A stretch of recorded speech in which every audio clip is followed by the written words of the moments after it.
Friends, अक्सर हम लोग रिटर्न फाइलिंग में या उसके टैक्स के कैलकुलेशन में गलतियां करते हैं और उसी के संबंध में एक नोटिफिकेशन भी आया था 5 जुलाई 2022 को और बाद में 6 जुलाई 2022 को उसी से संबंधित सर्कुलर भी जारी हुआ था और उसमें इसके बारे में डिटेल से बताया गया था कि कैसे हमें टैक्स का कैलकुलेशन करना है और उसका बाइफरकेशन कैसे शो करना है। तो अक्सर इस तरह की गलतियां हो रही थी और इन्हीं गलतियों की वजह से इनको नोटिफिकेशन और सर्कुलर जारी करना पड़ा था। तो आइए आज हम लोग देखते हैं कि वो नोटिफिकेशन में क्या है और सर्कुलर में क्या है।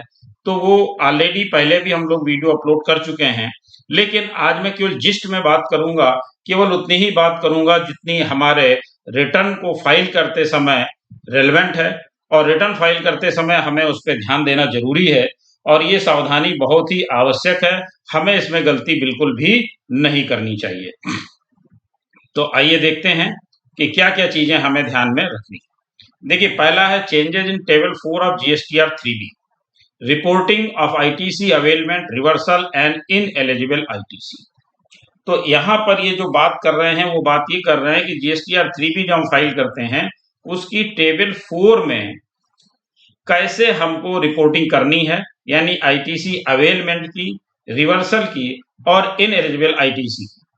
बहुत से ध्यान से देखने की जरूरत है और इसमें हमारे द्वारा अक्सर गलतियां की जा रही हैं। तो पहले हम थोड़ा सा इसका डिटेल देखते हैं और डिटेल के बाद मैं इनको कॉलम वाइज आपको टेबल में कहां पे कौन सी फिगर्स भरनी है वो भी डिटेल में आपके साथ डिस्कस करने वाला हूं, इसलिए वीडियो में अंत तक बने रहिएगा। The government wide notification number 14/2022 central tax dated 5 जुलाई 2022। तो ये था नोटिफिकेशन 5 जुलाई 2022 का, जिसमें इन्होंने बताया था।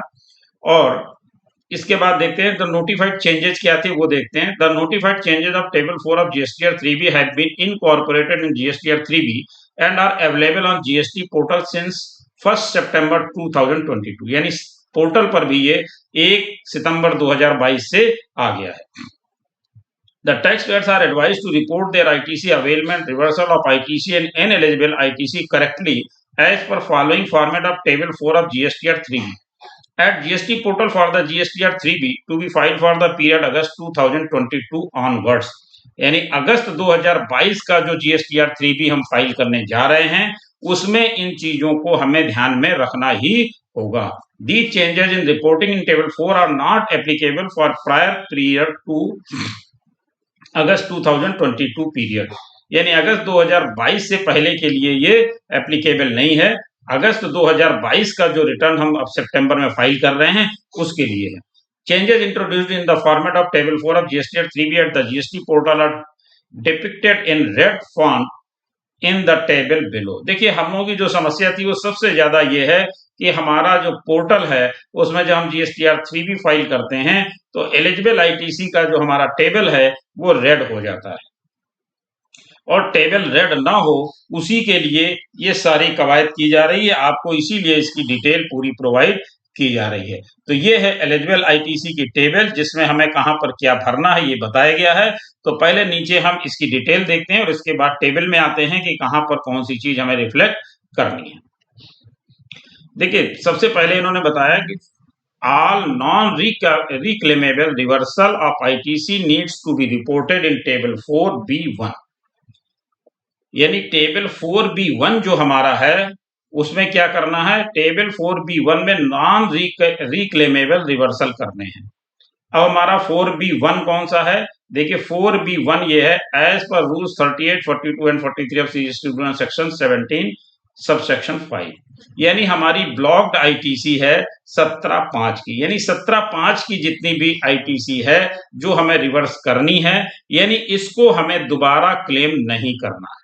यानी कि जो हम टेबल 4B के 1 में रिवर्सल करेंगे वो रिवर्सल हमारा ऐसा होगा जो दोबारा हमें रिक्लेम नहीं करना है, वो रिवर्सल हमें यहां पर देना है। इसके बाद ये बात की इन्होंने, ऑल रिक्लेमेबल आईटीसी रिवर्सल में B reported in table 4B2। it should be noted that ITC reversed under 4B2 can be reclaimed in table 4A5 at appropriate time, and the breakup detail of such reclaimed ITC should be provided in 4D1 in the same return. अब देखिए एक एक point समझते हैं। पहले क्या इन्होंने कहा, ऑल रिक्लेमेबल आईटीसी रिवर्सल में बी रिपोर्टेड इन टेबल 4B2, यानी कहां पर क्लेम करनी है, ये है आपकी 4B2, यानी जहां पर लिखा हुआ है आपका अदर्स, इसमें क्लेम करनी। कौन सी आईटीसी हमें यहाँ पर क्लेम कर रिवर्स करनी है, वो आईटीसी हमें यहाँ पर रिवर्स करनी है जिसको हम बाद में क्लेम कर सकते हैं।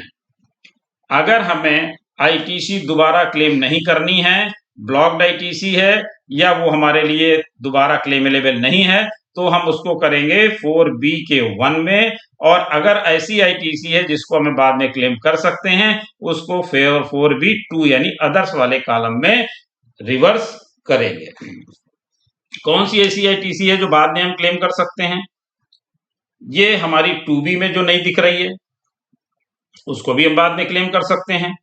180 डेज में अगर हमने पेमेंट नहीं किया है तो उसकी आईटीसी का हमें रिवर्सल करना है, लेकिन जब हम पेमेंट कर देंगे तब क्या होगा, तब हम उसको फिर से वापस ले सकते हैं।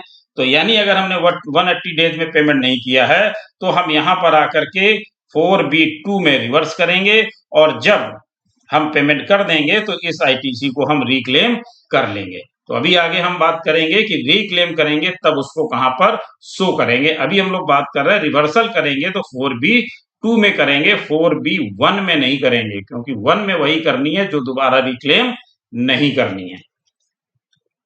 इसके बाद इन्होंने जो बात कही वो क्या कही, it should be noted that ITC reverse under 4B2 can be reclaimed in table 4A5, यानी 4A5 कौन सा हुआ, 4A5 ये हुआ जिसमें ऑल अदर आईटीसी, ये वेल नोन है, हमेशा से हम लोग इसी में आईटीसी को क्लेम करते रहे हैं, लेकिन जब हमें रिवर्सल की बात आई तो हमने रिवर्स कर लिया।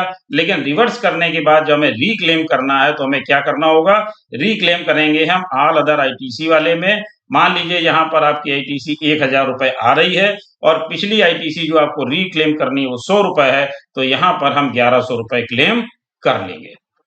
तो ऑल अदर आईटीसी वाले कॉलम में हमें क्लेम करनी है, लेकिन यहीं पर ये बात समाप्त नहीं हो रही है, आगे भी है। वो क्या कह रहे हैं देखिए, at appropriate time and the breakup detail of such reclaimed ITC should be provided in 4D1, यानी यहां पर हम ऑल अदर आईटीसी में उसको ऐड करके दिखा देंगे जो रिक्लेम कर रहे हैं, और उसके बाद हमें आना है प्रोवाइडेड इन 4D1 में, यानी 4D1 ये है जिसमें क्या कह रहा, ITC reclaim which was reversed under table 4B2 in earlier tax period, यानी पहले जो आपने 4B2 में रिवर्स करी थी उस रिवर्सल का अब आपको यहाँ पर क्या करना है, जब हमें क्लेम करनी है, अभी तो आपने रिवर्स कर दी, जब क्लेम करना होगा तो सबसे पहले आएंगे ऑल अदर आईटीसी में, यहाँ पर ऐड कर देंगे उसको, और इसके बाद उसी अमाउंट को उसी सेम पीरियड में, मतलब अलग अलग पीरियड में नहीं कर सकते, जो रिटर्न फाइल कर रहे हैं उसी में करेंगे, उसी में आकर के 4D1 में भी उसको शो करेंगे। अब देखिए इसका प्रभाव क्या पड़ेगा, प्रभाव ये पड़ेगा कि आपका जो अभी तक आईटीसी वाला कॉलम रेड हो जाता था वो रेड नहीं होगा। दूसरा, अधिकारी को नहीं पता चलता था आपने क्या किया है, वो उसको पता चल जाएगा कि जो ऑल अदर आईटीसी है ये 1000 से 1100 हो गई है, यानी कि ये 100 रुपए कहां से आए, तो ये पता लग जाएगा कि ये आपने दोबारा जो रिवर्स की थी, रिवर्स को रिक्लेम किया है, तो उतना अमाउंट यहाँ भी बढ़ जाएगा और उतना अमाउंट यहाँ पर भी बढ़ जाएगा, तो उसको भी क्लियर हो जाएगा, जिससे आपको अनावश्यक नोटिस की संभावना नहीं बनेगी। इसके बाद ये बात करें, the ITC not available mention in GSTR 2B of the tax payer has to be reported in 4D2 of table 4, यानी 4D2 के टेबल में क्या कह रहे हैं, ineligible ITC under section 16 subsection 4 and ITC restricted due to POS provisionals, यानी यहां पर वो आईटीसी हमें देनी है जो हमारे 2B में लिख करके आता, आईटीसी नॉट अवेलेबल, जो हमारे 2B में आता है कि आईटीसी नॉट अवेलेबल, यानी आपके लिए अवेलेबल नहीं है, तो 2B के उस कॉलम की फिगर्स आपको यहां पर लेनी है। जो नॉट अवेलेबल थी वो फिगर्स आप यहाँ पर ले लेंगे। इसके अलावा any ITC availed inadvertently in table 4A in previous tax period due to clerical mistake or some other inadvertent mistakes may be reversed in table 4B2। अब कभी कभी आपने देखा कि आपका गलती से आपने एक्स्ट्रा क्लेम कर ली या क्लरिकल मिस्टेक हो गई और आपने आईटीसी ज्यादा क्लेम कर ली है, तो अब आपको आईटीसी वो रिवर्स करनी है। तो उस आईटीसी को रिवर्स आप कहां पर करेंगे, यानी उस आईटीसी को अब आप करेंगे 4B2 में, यानी जो अदर्स लिखा है इस कॉलम में आकर के उसको आप रिवर्स कर लेंगे। तो ये आपको ध्यान रखना है। इसके बाद नेक्स्ट है corresponding changes in GSTR 2B and auto population of GSTR 3B at present are under development and the taxpayer should reflect the changes required in GST 3B written by way of editing the pre-filled entries so as to correctly self-assess the GSTR 3B return. These changes would be available on GST portal in due course of time.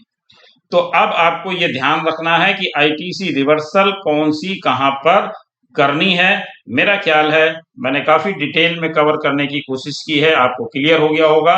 अगर कोई query आपकी है तो आप comment box में आकर के बता सकते हैं, और आपको क्लियर हो गया है तब भी एक बार आप जरूर बताएं, जिससे मुझे भी पता चले कि आप लोगों की चीजें क्लियर हो गई। Thank you.